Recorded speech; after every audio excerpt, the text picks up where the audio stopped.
হাসরের ময়দানে আল্লাহ তাআলা যখন ফেরেশতাদের মাধ্যমে আগুনের শিকল দিয়ে টেনে জাহান্নামকে হাসরের মাঠে এনে দাঁড় করাবে, মনে করেন এখানে আইনা রাখবে, আমরা সবাই তাকাবো, এরকম হাসরের মাঠে যখন জাহান্নামকে আনা হবে, এই জাহান্নামের দিকে এক নজর তাকাইয়া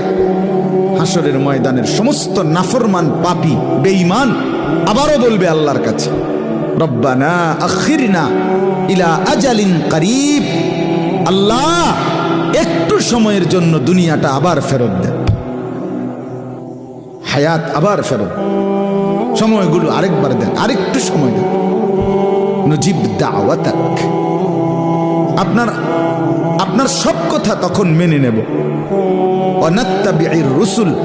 আপনার রসুলদের আনুগত্য করব। আল্লাহ বলবেন না, না বান্দা, এখান থেকে কাউকে আর ফেরত দেব না।